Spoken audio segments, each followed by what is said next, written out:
అరుణాం కరుణాతరంగితాక్షీం ధృతవాసాంకుశపుష్పబాణచాపాం అణిమాదిభిరావృతాం మయూఖైః గురుడిత్యేవ విభావయే భవానీ. గ్రహముల యొక్క బలాలను తెలుసుకోవడం, దోషాలను గుర్తించటము, బలహీనతలను నివారణ చర్యల ద్వారా బలపరుచుకోవడము, తద్వారా జీవితాన్ని ఆనందమయం చేసుకోవడం. మనం రోడ్డు మీద వెడుతున్నప్పుడు చేతిలో దీపం ఉన్నట్లయితే ఆ దీపం అక్కడ ఉండే గోతులను పూడ్చదు, కానీ గోతులో పడకుండా కాపాడుతుంది. అలా మనని మనం సంరక్షించుకోవటానికి ఉపకరించే ఈ శాంతి ప్రక్రియలను మనం తెలుసుకోవడం ద్వారా పొందుతున్న సత్ఫలితాలు, ప్రయోజనాలు కింద అభిప్రాయాలలో కామెంట్స్లో ఈ జపాలు చేయడం ద్వారా వచ్చిన ఫలితాలను కూడా వ్రాసినట్లయితే తక్కిన వారికి కూడా విశ్వాసాన్ని పెంచేవిగా, ఉపకరించేవిగా ఉంటాయి.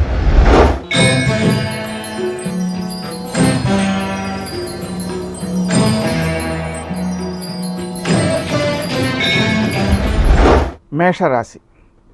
ఈ రాశివారు తాము ఆచరించే కార్యక్రమాలలో సత్ఫలితాలు సాధిస్తారు. ముఖ్యంగా స్త్రీజన సహకారంతో చేసేటువంటి పనులు ఎక్కువ ఉత్తమమైన ఫలితాలను అందిస్తాయి. మానసిక ప్రశాంతిని మనం పెంపొందించుకోవడం కోసం శ్రీ దుర్గాయే నమః అనే మంత్రాన్ని జపం చేసుకోవాలి. అలాగే సరియైన ఆలోచనలను సక్రమంగా సమయానికి చేయటం కోసం శ్రీదత్త శరణం మమ అనే మంత్రాన్ని జపించుకోవడం ద్వారా సరి అయినటువంటి ఆలోచనలు వచ్చే అవకాశం ఉంది. ప్రయాణాల సందర్భంలో జాగరూకత అవసరం.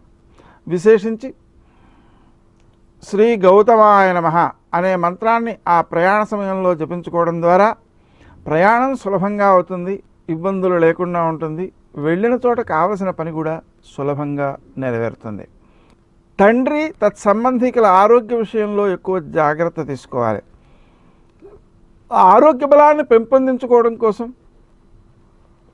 క్రీం అచ్యుతానంత గోవింద అనే నామాన్ని జపించడం చాలా బాగా ఉపకరిస్తుంది.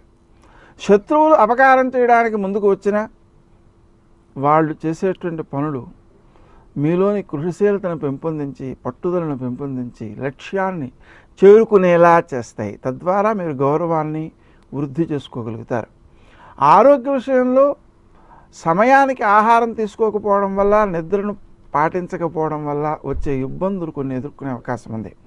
వాటిని అధిగమించడం కోసం ఉదయకాలం 9 లోపల ఆహారం తీసుకోవడం, రాత్రి 9 లోపల నిద్రకు ఉపక్రమించడం, ఇంకా క్రీం అచ్యుతానంత గోవింద అనే నామాన్ని జపించడం మీకు సత్ఫలితాలను ఇచ్చేవిగా ఉంటాయి. వృత్తి స్థానంలో మీరు చేసేటువంటి పనులు నలుగురిని ఆకట్టుకునే అవకాశం ఉంది. వారం ప్రారంభంలో చేసినటువంటి పనులు పై అధికారుల యొక్క ఆదరానికి కారణమవుతాయి. విశేషించి వారం ద్వితీయార్థంలో వారి యొక్క గుర్తింపును మీరు అధికంగా పొంది దాన్ని అనుభూతిని పొందగలుగుతారు. మీకు రావలసిన సొమ్ము రావడం విషయంలో కొంత అశ్రద్ధ లేకపోతే అనాసక్తి అనేటువంటి వాటిని కూడా జయించాల్సిన అవసరం కనిపిస్తోంది. కాబట్టి రావాల్సిన సొమ్ము చేతికి రావడం కోసం, ఆ వచ్చినటువంటి సొమ్ము సద్వినియోగం కావడం కోసం సుమంతో శ్రీ కార్తవీర్యార్జునాయ నమః అనే మంత్రాన్ని జపించుకోవడం తప్పనిసరి. మనకు ఇతరుల నుంచి ఏ సహకారం అయితే లభిస్తుందో ఆ సహకారానికి ప్రత్యుపకార రూపంలో మనం కూడా చేయాల్సిన అవసరం ఉంది. కనీస పక్షం గుర్తుంచుకోవాల్సిన అవసరం ఉంది. వారిలో దైవాన్ని భావించాల్సిన అవసరం ఉంది. ఇంకా అవకాశం లేకపోతే ఎదుట వ్యక్తికి మనకు ఉపకారం చేశాడు కాబట్టి ఆ వ్యక్తికి మేలు చేయమని భగవంతుడిని ప్రార్థించడం తప్పనిసరి.